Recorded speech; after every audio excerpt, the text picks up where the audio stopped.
तो मैं ये बता रहा था कि 3 तरह का मशरूम आपको आता है, और 3 तरह के मशरूम के बाद चौथा भी आजकल है।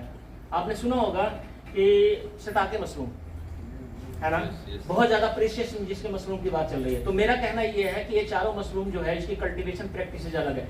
एक मशरूम की तरह दूसरे को नहीं लगा सकते हैं। जिसको धान कणक पे लगा सकते हैं, कणक की भूसी पे, उसको हम पूरा पराली पे नहीं लगा सकते। जिसको पराली पर लगा सकते हैं उसको दूसरे पे नहीं लगा सकते। और इसके लिए आपने देखा होगा कि एक कंपोस्ट तैयार करने का टेक्निक होता है कि कंपोस्ट सबके लिए अलग अलग होता है। अब कंपोस्ट मीन्स व्हाट? कंपोस्ट वो चीजें होती है कि जिससे हम किसी चीज को जब मतलब उसके लायक बना देते हैं। जो मशरूम है actually it is a fungus, ये फंगस ही है और ज्यादा इसमें कुछ भी नहीं है। तो ये तीनों के लिए टेम्परेचर चूंकि अलग है और तीनों के लिए जो बेसिक मटेरियल है वो अलग है। तो जब भी आप कल्टीवेशन करने के लिए मशरूम के लिए आओ तो आपको कभी भी ये मत सोचना आपने कि मैंने एक मशरूम की कल्टीवेशन करनी है। अगर आप एक मशरूम की कल्टीवेशन पे जाओगे, सपोज बटन मशरूम, तो आप 4 से 5 महीने तक कल्टीवेशन कर सकते हैं। बाकी के 6 महीने आपको बेले रहना पड़ेगा, मतलब दूसरे चीज काम करने पड़ेंगे। लेकिन अगर आप चाहते हो कि थ्रू आउट द ईयर मैं कल्टीवेशन करता रहूं, तो तीनों मशरूम के बारे में आपको जानना पड़ेगा और तीनों के टेम्परेचर आपको पता होना चाहिए। दूसरी बात, जब हम इसको लगाते हैं तो इसके लिए तीनों के लिए बीज अलग अलग होता है। तो वो source of seed, marketing, source of seed और कैसे इसको कल्टीवेशन करनी है, मतलब तकनीकी क्या है। तो ये 3 चीजें अगर आपको पता है तभी जाकर के आप मशरूम कल्टीवेशन में सक्सेस हो सकते हैं। ठीक है ना? आप यही पूछना चाह रहे थे? यस। ठीक है, ओके। हाँ जी सर। सर मैं मोहम्मद सरताज। हाँ हाँ। तो सर हमारा जो एरिया है डिस्ट्रिक्ट, वहाँ से हम 2 फसल कमाते हैं, मक्की और गेहूँ की। गेहूं की लगाते हैं? जी मैम। जी जी। तो जैसे गेहूँ बेचते हैं तो कुछ एक महीने या 1.5 महीने के पीछे जो कलर जो होता है पेड़ को येलो कलर का हो जाता है। जो आप, मैंने आपको बता देता हूँ, जो ये जो बोल रहे हैं शायद कनक में जो पीला रतुआ होता है जिसको हम बोलते हैं येलो रस्ट। येलो रस्ट के लिए अगर आप कहोगे ना, तो वैसे तो बहुत कुछ ही इसमें है। आप तो इतनी सारी दवाइयां आ गई है मार्केट में कि उसमें लिखा पीला रतुआ रोग का मतलब पूरी तरह नियंत्रण, ये वो जो भी है। और इसका लक्षण कब आता है ना, मोस्टली आप देखेंगे इसका जब पत्ते के ऊपर आप टच करोगे ना तो पाउडर की तरह नजर आता है, वो पीले रंग का। आप खेत में चलोगे तो आपके कपड़े का नीचे वाला भाग जो है वो पीला पीला पाउडर से भर जाएगा। ये सबसे बड़ी निशानी है, क्योंकि इसमें एक रस्ट होता है, एक स्मट होता है। स्मट में नहीं लगेगा, लेकिन जब रस्ट होगा तो आपके पैरों में लग जाएगा। तो जो येलो रस्ट होता है उसके लिए सीड ट्रीटमेंट सबसे मेन चीज है। अब हमारे पास क्या होता था ना, पहले बीज का उपचार हम पहले कई तरीके से पुराने जमाने में करते थे। अब हमारा बीज उपचार करने का किसी को पता ही नहीं। नई जनरेशन है, उनको पता नहीं कि बीज उपचार होता क्या। आप बच्चों को आजकल सुना होगा, 5 साल के बच्चों के लिए जब आप घर में जन्म लेता होगा तो आप क्या करते हो, एक हेल्थ कार्ड बनता है ना, आजकल सभी हॉस्पिटल में जरूरी हो गया है। जैसे जन्म लेगा आप पंजीकरण करवाओगे हॉस्पिटल में, अगर एडमिट हो गई, उसके बाद जब जन्म लेगा तो उसका एक कार्ड बना करके देता है। और कार्ड में क्या बोलता है वो कि इसमें जितने भी मम्स है, ये है, टीवी, मतलब जितनी तरह की आपके 5 साल तक उसके टीके लगने हैं वो सब लगाना है। तो टीका मीन्स व्हाट? टीका ही उपचार है, टीका ही ट्रीटमेंट है। तो हम उसको अगर छोड़ देंगे तो पहले क्या होता था, चेचक हो जाता था, हैजा, ट्रेग या ऐसे मम्स होना ना, बहुत बड़े बड़े फोले बन जाते थे। मतलब कोई ना कोई ऐसी बीमारियां जो लाइफ में एक आध बार आती है। तो उसके इलाज के लिए बड़े बड़े डॉक्टरों ने जब सारा कुछ रिसर्च वगैरह सब कुछ हुआ, उसके बाद अल्टीमेटली आ गया कि 5 साल के बच्चे को इवन आपने सुना होगा कि इसका क्या बोलते हैं इसको, बीकोलाई, इकोलाई, पता नहीं क्या क्या, बहुत सारे चीजें हैं। उन सब का अब टीका निकल चुका है कि एक बार आप हार्पिश उसका भी, तो एक बार आपने इंजेक्शन लगवा लिया तो थ्रू आउट द लाइफ में वो आपको बीमारी नहीं है। अगर आती भी है हेपेटाइटिस। तो ये सब क्या है, ये सारी चीजें थी कि 5 साल से पहले टाइमली है, उसमें 3 महीने, 6 महीने, साल भर, एक वो सारा बना हुआ है। वो दैट इज ए टीका। हम यही कहते हैं कि जब आप अपना टीका लगाने, आप अपने को सुरक्षित रखने के लिए कि भविष्य में हमको ये चीज ना हो, तो आप टीका लगवाते हो। तो हमारे वैज्ञानिकों ने भी ये ढूंढ निकाला है कि अगर आप कनक के बीज को बिजाई करने से जस्ट पहले बेबिस्टीन, थीरम, मतलब कोई भी ऐसी दवाई या कैप्टान, किसी से भी आप ट्रीट करके अगर आप लगाते हो, कि ट्रीट करके बिजाई करते हो, तो ये बीमारी आपकी नहीं आएगी। बाकी जो चीजें होती है बाद में जब बीमारी आ जाती है, और ये बीमारी होता कैसे है, ये पहाड़ों से नीचे की तरफ आता है, पता आपको, और पहाड़ सब हमसे ऊपर पहाड़ में आप लोग हैं। तो जब ये इसका जो सेकेंडरी होस्ट है, जब कनक नहीं रहता है तो बीमारी रहती कहाँ है, तो इसका सेकेंडरी होस्ट जो है वो पहाड़ों में जो जंगल झाड़ है ना, उस पे वो पलता है। और जैसे ही इसको थोड़ा टेम्परेचर बढ़ने, कनक का समय का मिलना शुरू होता है, तो वो हवा के साथ उसका जो है स्पोर्स जो है उड़ करके नीचे को आता है। फिर जैसे जैसे नीचे उड़ता जाता है, जैसे जैसे हवा जाती है तो ये फिर नीचे को माइग्रेट होता जाता है। तो सबसे पहले जो है जहां अटैक होगा वो एरिया, कई बार हम लोग कहते हैं कि अगर जम्मू में ये आ गया है और जम्मू से नीचे की आते समय रास्ते में कहीं बारिश हो गई तो पोलन वो जो स्पोर्ट्स हैं वो बैठ जाते हैं, तो वो बीमारी कई बार हिमाचल में नहीं आ पाती है या पंजाब में नहीं आ पाती है। तो ये चीजें आपने ध्यान रखना है कि जब भी ये जो येलो रस्ट है इसको सीड ट्रीटमेंट बहुत जरूरी है। अब बाकी चीजें जो है वो कितने बहुत सारी दवाइयां, उन दवाइयों को तो हर साल एक नई दवाई आ जाती है, लेकिन सबसे जरूरी है किसी भी चीज से, बेबिस्टीन से कर लो, थीरम से कर लो या कैप्टान से कर लो, सबसे सस्ता तो बेबिस्टीन ही है। और पीछे हिमाचल गवर्नमेंट तो देती थी कि एक कनक की बोरी के साथ 100 ग्राम का बेबिस्टीन का पाउच, और कहती थी कि साथ में जब भी बीज को लोग खरीदने जाते थे तो वो साथ में ले जाना पड़ता था। और उसके बाद बिजाई से 15 मिनट या आधा घंटा पहले उसको ट्रीट करके उपचार करके उसको बिजाई करते थे। ठीक है, हाँ जी sir. Sir my name is Tariq Aslam. Okay. हमारे सर वहाँ पे जैसे 3 तरह के क्रॉप होते हैं, पैडी है, मेज है और वीट है। इसमें जो अननेसेसरी बीच में वो आ जाता है खरपतवार, खरपतवार जो होता है, उसके लिए हम अट्राजीन वगैरह जो भी है उसको डालते हैं वो डालते हैं, बट फिर भी उसकी कमेंट जो है नहीं पूरी होती। देखिए एक्चुअली क्या है ना, घास एक ऐसी बीमारी, तो घास, कीड़ा और रोग ये तीनों एक ऐसी चीज है कि हो तो खेती तो आबाद है, फिर क्या खर्च करोगे? में खर्च करोगे आप, खाद पानी में थोड़ा बहुत खर्च करोगे आप, लेकिन ये ऐसा बना हुआ है कि सबको सरवाइव करने का जरूर। अगर वायरस, बैक्टीरिया, फंगस नहीं हो तो भी इन्वायरमेंट नहीं चलेगा, तब भी हमारी सॉइल पुअर मानी जाती है। अगर खरपतवार नहीं हो, कहते हैं जहाँ खरपतवार नहीं उगता है वहाँ कहता है कि आदमी क्या खेती करेगा, एक निशानी होती है। तो खरपतवार वहीं होता है जहाँ पे आपका एग्रीकल्चर फील्ड है।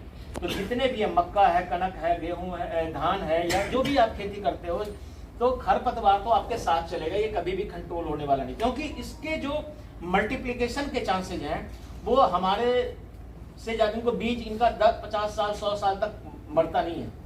इनके कटिंग से जितने टुकड़े होंगे जब हल चलाते समय या रोटावेटर चलाते समय, उतने इसके ज्यादा जर्मिनेशन होंगे।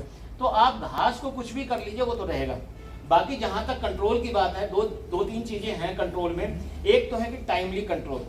आप अगर कनक के 15 दिन, 18 दिन, 20 दिन, 22 दिन के बाद अगर जब कल्ले निकलने लगते हैं, उस स्टेज में जाकर के जब आपको लगता है कि हमने आइसोप्रोटिरोन का या जो भी कुछ आजकल वेस्टा कई नाम से आता है, तो आप अगर स्प्रे करते हो तो एक टाइमली स्प्रे करोगे तो टाइमली खरपतवार नियंत्रित हो जाएगा।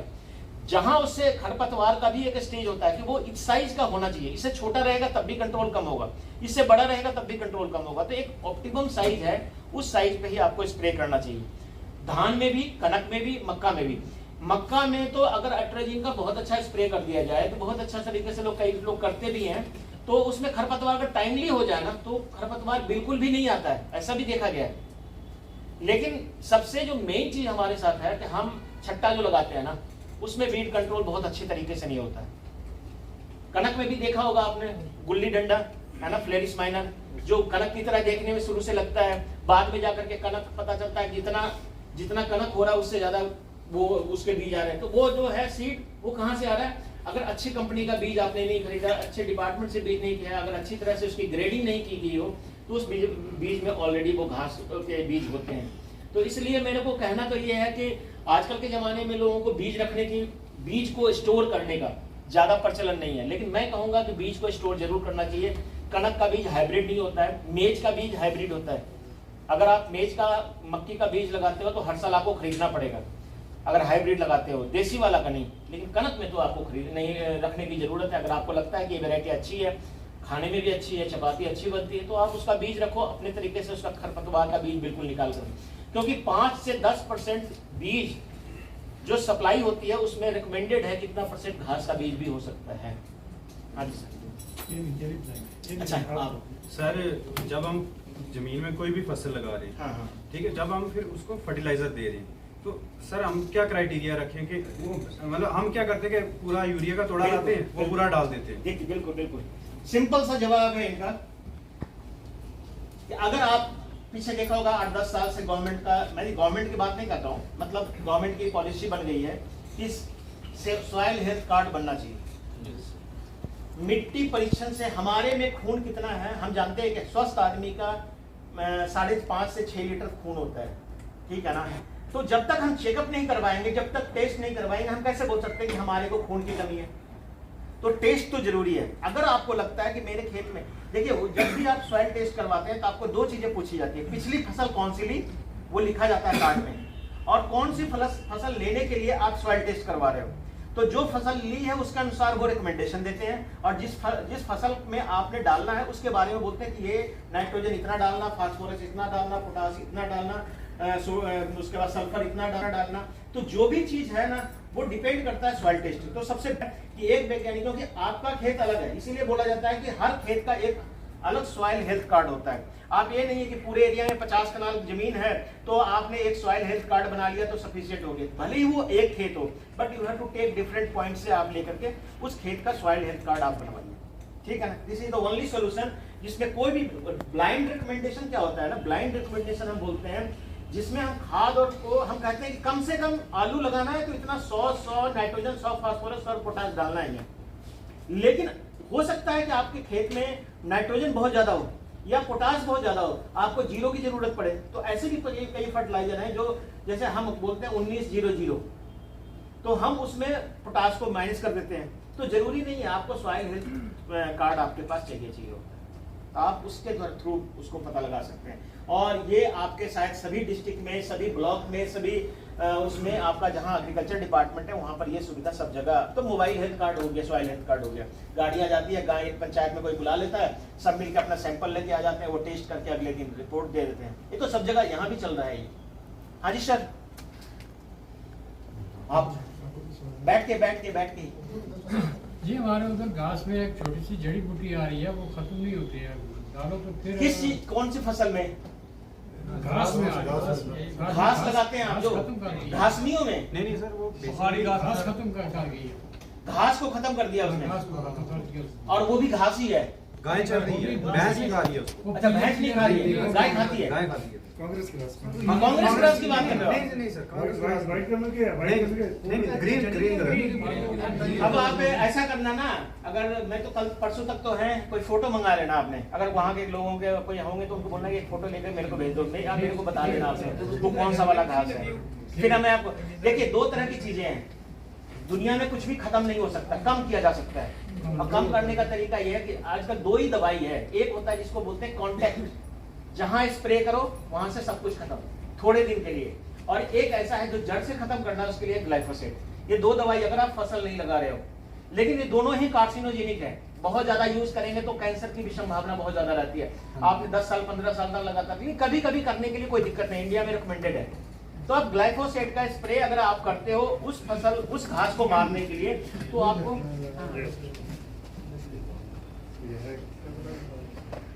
ये तो ये वाला, ये हाँ, ये तो आपका कांग्रेस, जो आपने बोला वही है, कांग्रेस घास ही है, कांग्रेस घास ही है। इन्होंने तो यही दिखाया मेरे को, ये इन्होंने बताया, वो जिसकी वो बात करने वो अलग है, वो अलग है। आपने मंगा लेना, मैं रहूंगा, मैं इसी डिपार्टमेंट, इसी में हूँ, मैं देख लूंगा आपको ना, ठीक है ना। बट कांग्रेस ग्रास भी खत्म नहीं होने वाला है, जैसे कांग्रेस नहीं खत्म हो सकती वैसे कांग्रेस ग्रास। क्यों कांग्रेस ग्रास बोलते हैं इसको पता है आपको? सुन लो आप, इसको कांग्रेस ग्रास इसलिए बोलते हैं कि जब ये किसी मैदान में ये घास हो जाता है, तो ऐसे पहले जो सम्मेलन पड़ी, इतनी लाइटी लूटी की सुविधा नहीं थी, तो पहले जब कोई सम्मेलन आजादी से पहले की बात, जब कोई कांग्रेस का मतलब होता था अधिवेशन, तो जब कोई नेता भाषण देता था आजादी की लड़ाई के समय, तो लोग जो बैठे होते थे उन टोपियां लगा करके ना सफेद, तो वो वैसे दिखते थे जैसे कि चमकते हुए, इसीलिए इसका नाम कांग्रेस ग्रास पड़ा है। एक्चुअली ये है और कुछ नहीं है, बट ये कांग्रेस ग्रास ये बहुत ही कहते हैं ना कि किसी के लिए फायदेमंद नहीं है, इवन इससे एलर्जी होती है, अगर आप टच कर लो और किसी को एलर्जी है तो बहुत चेहरा से लेकर शरीर पूरा खराब हो जाएगा। तो इसको कंट्रोल करने के लिए एक तो है, 2 ऐसे कीड़े निकाले गए हैं जिसको अगर छोड़ दो, लेकिन वो भी सरवाइव नहीं कर पाते, जब जहाँ लो टेम्परेचर है वहां पर वो खत्म हो जाता है। तो हाई टेम्परेचर में तो ये ठीक है सर। ये हमारे इलाके में ये 2-3 साल से हो रही है, इससे पहले कभी, और ये खत्म नहीं होगा सर, जहां आ गया है वहां से नहीं जाएगा ये। इसका खत्म करने का जब तक वो बिटल नहीं है, वो पीले रंग का बिटल आता है, आजकल गवर्नमेंट इसको छोड़ रही है, बट यहाँ टेम्परेचर में सरवाइव नहीं करता है। अगर वो सरवाइव करे कि पूरे साल फिर मल्टीप्लाई करे, तब तो आज तक खत्म हो जाना था। लेकिन जब लो टेम्परेचर हो जाता है, जब आप लोग के यहाँ भी ठंड पड़ती होगी, तो उस टेम्परेचर पे जब ये सर्वाइव नहीं करता है तो उसका फिर से बार बार उसको डालना, कीड़े की संख्या तो बढ़नी चाहिए ना, जितना ज्यादा बढ़ेगा वो खाता भी उसी को है, सिर्फ उसी को खाता है। तो ये भी बड़ा मुश्किल है आज के जमाने में। तो मेरे को लगता है अगर आप जो बोल रहे हैं घास अगर वो है तो आप मेरे को बता देना। ठीक है। हाँ जी सर बोलिए। सर जब हम मिर्ची का फसल लगाते हैं, मक्की का, धान का, मिर्च का, ओके, वो जब फल देने के काबिल होता है हाँ, हाँ। तो उस वक्त बुढ़न पड़ जाता है। पड़ जाता है और पत्ते उसके गिरने शुरू हो जाते हैं। नहीं, गिरना शुरू होना, देखिए दो चीजें हैं। मिर्च को हम थ्रू आउट द ईयर लगाते हैं, पूरे साल लगाते हैं। कई बार हम सर्दियों में भी लगा रहता है, कम फलता है चाहे कुछ भी, बट फरवरी के बाद हम लगा देते हैं, फरवरी मार्च में हम लगा देते हैं। मिर्च, शिमला मिर्च, बैंगन और टमाटर, ये 4 ऐसे पौधे हैं जिसको आपने मेड़ पे ही लगाना है। तो अगर मेड़ पे आप लगाते हो, ये कई लोग नालियों में लगाते हैं गर्मी देख करके, और गर्मी के बाद जब बरसात का टाइम आता है तो पानी ज्यादा इकट्ठा होने लगता है। अगर आप इसको मेड़ पे लगाओ तो ये ज्यादा आपको फायदेमंद होगा कि एक तो पत्ते गिरने की समस्या नहीं आएगी, और दूसरी बात जान लीजिए, जब भी मरोड़े पड़ते हैं जिसको बोलते हैं पत्ते का इकट्ठा हो जाना, ये वायरस है। अगर आपने 50 पौधे लगाए हैं, 100 पौधे लगाए हैं, उसमें से एक आध पौधा ऐसा निकल रहा है, तो आप उस पौधे को जितना जल्दी उखाड़ करके फेंक दो, बस हल्के कि उस पर कोई दवाई छिड़को, और फिर उसके बाद आप कोई भी दवाई, इंसेक्टिसाइड, जो दवाई कीड़े को मार सकते हैं, क्योंकि वो व्हाइट फ्लाई से, ये व्हाइट फ्लाई का मतलब है जब आप पत्ते को नीचे से हटा के देखेंगे ना तो सफेद सफेद छोटे छोटे मच्छर टाइप का आपको हल्का हल्का वो दिखेगा। वो बहुत, जितना कीड़ा छोटा होगा उतना ज्यादा नुकसान। White fly, thrips, might, jassid, aphid, ये सब कीड़े ऐसे हैं जो आंखों से, नंगी आंखों से हम नहीं देख सकते, ज्यादा बहुत नजदीक से नहीं, क्लोज देखेंगे, बट ये नुकसान हमारा ज्यादा करते हैं। नुकसान वही कीड़े करते हैं जो रस चूसता है, जो काट करके हटा देता है वो उतना नुकसान नहीं करता है। तो अल्टीमेटली आपको मैं यही बोलूंगा। और दूसरा है कि आप उस पर स्प्रे, जैसे आपका है इमिडाक्लोरोप्रिड, उसका स्प्रे कीजिए। घर में रखा हुआ है तो आप ऐसी दवाई करो ना जो कि उस कीड़े को नुकसान वो हो, कि वो भाग जाए, वो मरे भले ना। तो आप शैम्पू का भी स्प्रे कर सकते हो, आप इसका बेकिंग सोडा का भी स्प्रे कर सकते हो।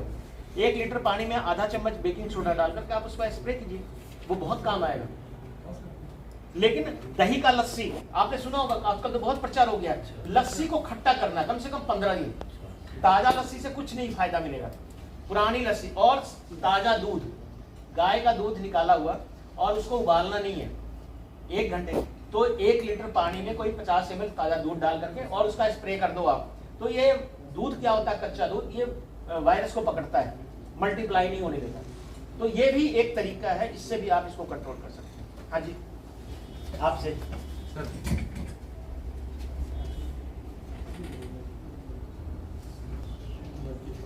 बड़ी होती है, चलो मैं करता हूँ, ठीक है।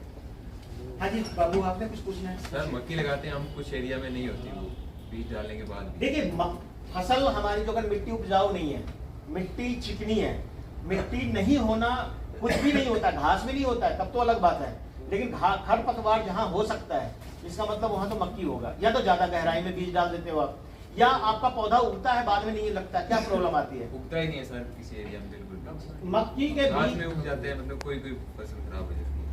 फसल खराब हो जाती है। बाकी उसके बाद कनक क्या लगाते हो? कनक लगाते हो आप, कनक ठीक चलता है। मक्का में प्रॉब्लम आती है। मक्का को मैक्सिमम जो बीज का जो गहराई है ना, फिर आप बीज डालते हो, आटा लगाते हो, कई लोग छट्टा लगाते हैं ना, आप लोग कैसे लगाते हैं? छट्टा लगाते हैं ना। छट्टा लगाने में बहुत सारा बीज ऊपर भी रह जाता है, लेकिन ऐसा नहीं। जब कभी भी किसी भी फसल में हम बीज लगाते हैं, इतनी ध्यान रखना आपने, किसी भी फसल में हम बीज लगाते हैं तो उसमें सिंचाई नहीं करना है। कब तक?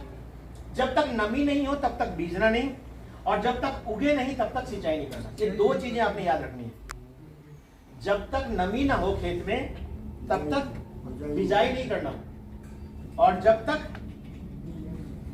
उगे ना तब तक उसमें सिंचाई नहीं करना। ये 2 चीजें अगर किसान को पता लग जाए, बेसमय जो लोग किसान बारिश करते हैं वो पानी लगा देते हैं, नहीं जर्मिनेशन कर गया तो हम लगा देते हैं पानी, या पानी बारिश हो गया तो मिट्टी जो क्ले अगर सॉइल है, अगर चिकनी मिट्टी है तो वो आपके पत्थर बन जाती है, और उस कंडीशन में भी ये प्रॉब्लम आती है। या जिस खेत में दीमक की समस्या है, अगर उगने वाला पौधा होगा तो दीमक जहां जिस खेत में ज्यादा होगा उसमें भी ये प्रॉब्लम आएगी। हाँ जी, सर अगर हम कोई भी पेड़ पौधा लगाएं वो किस तरह से लगाना चाहिए जो कौन सा, फल के पौधे या किसी के? फल अगर नहीं लगाना चाहिए, अगर किसी भी फल के पौधे लगाते हो तो सबसे जो जरूरी चीज है कि उसकी जड़, जब आप पौधे खरीद के लाते हो ना, सुन लीजिए, अच्छा आप बात करो फोन पे। अगर आप फल का पौधा लगा रहे हैं तो उसका एक चीज ध्यान रखना है, क्या ध्यान रखना है कि उसकी जड़ जो है ना आपने काट के लाए हो, पता है आपको? चाहे आम, लीची, कटहल, ये वो जितने भी पौधे हैं, अगर वो गमले में लाए हो, प्लास्टिक के लिफाफे में से, बाजार से खरीद के, डिपार्टमेंट से खरीद के, कहीं से किसी भी चीज का आप ला रहे हो, इसका मतलब उसका मेन रूट जो है वो काटा हुआ है। जब मेन रूट काट दिया आपने तो वो पौधा कभी भी आपका खुद जमीन के अंदर जाने की संभावना उसकी बहुत कम रहती है। उस कंडीशन में हमको क्या करते हैं कि हम पहले ही गड्ढा बना करके उस जगह की मिट्टी को हल्का करके उसको लगाते हैं, ताकि उसकी जो बाकी जड़ें जो है, जो साइड रूट जो निकलेगा, वो जड़ें उसकी फैले। दूसरा, उसमें आपने डिस्टेंस मेंटेन रखना है, कितने दूरी पे आप लगा रहे हो। पपीता का पौधा है 1.5-2 मीटर पे लगाओ, कटहल का पौधा है 10 मीटर पे लगाओ, आम का पौधा है 3 मीटर पे लगाओ, सेब लगा रहे हो तो 2.5 से 3, कई हाई डेंसिटी प्लांटेशन भी करते हैं। तो ये चीजें, अनार लगा रहे हो तो 3 मीटर पे लगाओ, 2 मीटर पे लगाओ। ये सब चीज तो आपके अलग अलग पौधों के लिए अलग है। लीची लगा रहे हो तो 7 से 8 मीटर पे लगाओ। अखरोट तो डिपेंड करता है, अखरोट अगर बड़े वाला आपका हाइब्रिड वाला है, कई लोग लगाते हैं अखरोट का पौधा, तो मेरे समझ से 7 से 8-10 मीटर में तो चलता ही चलता है, इससे कम नहीं चाहिए उसको जगह, क्योंकि आपने लंबा दिन देखना है उसके लिए, ठीक है ना? हाँ जी सर, आप सर जो पेड़ बहुत बड़ी बड़ी होके वो सूख जाते हैं, फल 2-3 बार उसके फल उतारे ना, खास करके किस तरह के, किस पौधे में?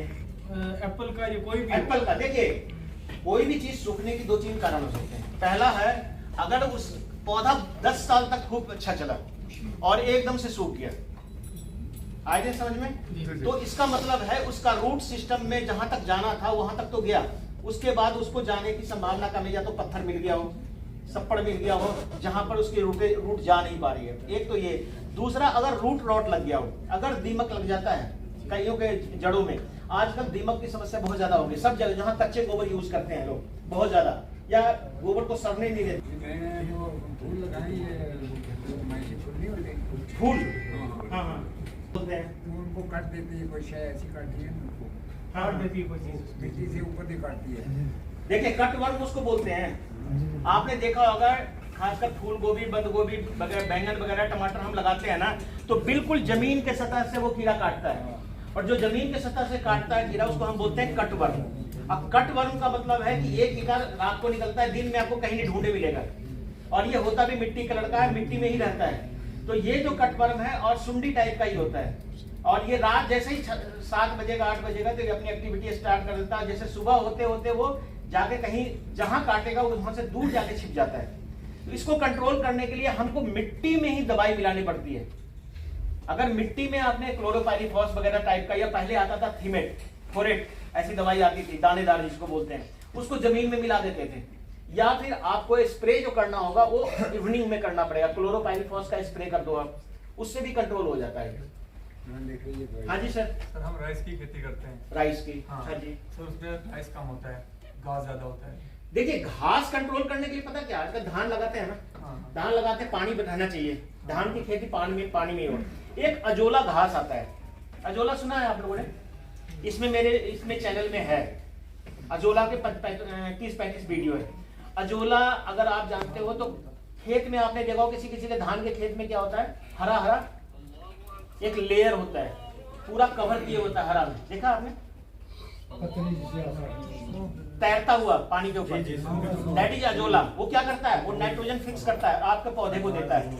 अगर अजोला थोड़ा सा लेकर के, जिस समय आप धान की बिजाई करते हो और आप अपने कहीं से भी लेकर के, ये बहुत सस्ता है और हम पशुओं को भी खिलाया जाता है। उसमें देखना आपने, मैंने इसका बहुत सारा वीडियो बनाया है 8-10 मिनट का।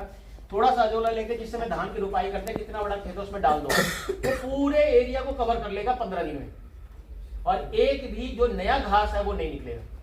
ये तो सबसे अच्छा उपाय है। बाकी चीजें आप जो न्यूगोने गोल्ड है, ये है बहुत सारा, आजकल तो खरपतवार मारने के हर साल 2-4 दवाइयां हर मौसम में निकल रही है। लेकिन इसलिए मैं तो कहूंगा कि कोई ट्रेडिशनल तरीके से, जैसे अजोला नाइट्रोजन भी देगा और खरपतवार भी खत्म। सर ये अजोला अलगी होता है? अलगी होता है, बिल्कुल सहवाल होता है, और ये पशुओं को खिलाया जाता है, इससे दूध भी बढ़ता है, मांस भी बढ़ता है, अंडे भी बढ़ते हैं, पशुओं का स्वास्थ्य भी अच्छा रहता है, और फीड का मात्रा भी कम होता है। मैंने इसमें वीडियो बनाया होगा कई सारे, आप भी देख लेना। हाँ जी सर। जो हम पीकन नट लगाते हैं आपने पीकन नट, हाँ हाँ हाँ, वो सर हम जब लगाते हैं 1-2 मंथ में वो खत्म हो जाते हैं, सड़ जाते हैं। पीकन नट बहुत आपके यहाँ ठीक ठाक चलता है? हाँ। पीकन नट में तो एक समस्या है, आप लोग बेचते भी हो? हाँ सर। पीकन नट के बगीचे हैं आप लोग के पास?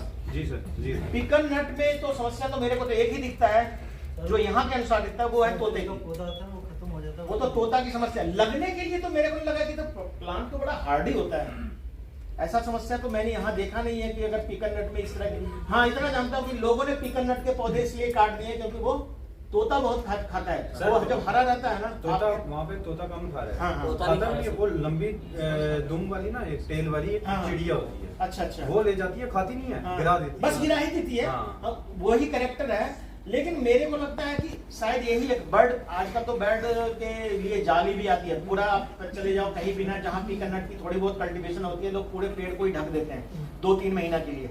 लेकिन वो चीजें तो अगर आप लार्ज स्केल पे कर रहे हैं तब तो ठीक हो, या आजकल रिबन वगैरह आता है, लेकिन पौधा सूखते हुए बहुत कम देखा है, क्योंकि इसका पौधा तो हार्डी होता है, ऐसा इतना आसानी से सूखता नहीं है। अगर कोई पौधा सूख भी रहा है आपका, अगर तो मे भी अगर पूरा मैच्योर, जैसे छोटे पौधे अगर सूख रहे हैं लगाने के जस्ट बाद, तो इसका मतलब प्लांटिंग मटेरियल आपका ठीक नहीं है।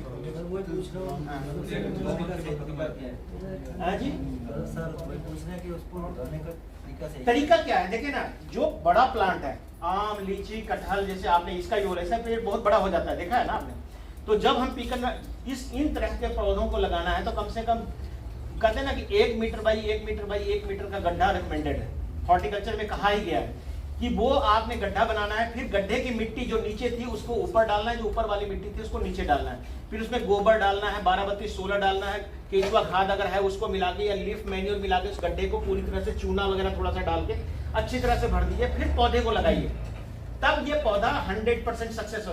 देखिए ऑर्चर्ड का मतलब है आप तो लगा रहे हो, आपके बच्चे के बच्चे भी इसको खाएंगे, मतलब उससे इनकम जनरेट करेंगे। जैसे एप्पल ही है, कई पौधे ऐसे हैं जो 100 70 80 साल के हो गए, लोग इतनी मेहनत करते हैं, मतलब दादा ने लगाया और पोता उसका भी बेटा खाएगा उसका, तो अल्टीमेटली उस पौधे को अगर आप मेहनत ऐसे ला करके और थोड़ा सा गड्ढा किया लगा दोगे ना, तो परवरिश नहीं है, परवरिश के लिए तो आपको बढ़िया ही करना पड़ेगा। हाँ जी, आपके पास कोई सवाल नहीं है? पहला आदमी, चलो आपके सवालों का जवाब मिल गया हो। आप सर? सर हमारे पास आम का पेड़ होता है, हाँ। इस टाइम तो वो तैयार हो रहा है, लेकिन सर्दी में वो सूख जाता है, सड़ जाता है। आम का पौधा, आम का पौधा डब्बे लगाना हो तो 2 साल तक याद रखना, उसको पाले से बचाना पड़ेगा। और पाले से बचाने के लिए मैंने इसमें भी बताया हुआ, पाले से बचाना है किसी भी पौधे को तो सर्दी अक्टूबर नवंबर में आप पौधे को चारों तरफ से पुआल, जो धान का पुआल होता है ना, उसको अच्छी तरह से ले करके उसको पूरा ऊपर से बांध दो आप, प्लास्टिक से ढकना नहीं, आपने पुआल चारों तरफ से बांध के 2 साल तक इस पौधे को आपने रखना है। 2 साल के बाद ही पौधा अपनी एक्टिविटी शुरू करेगा, उसका जड़ डेवलपमेंट होगा, फिर न्यूट्रिएंट लेगा, फिर पोषक तत्व, फिर ग्रोथ करेगा। मतलब 2 महीने की मेहनत अगर आप करोगे 2 साल तक, तब जाकर के आम का पौधा सक्सेस, नहीं तो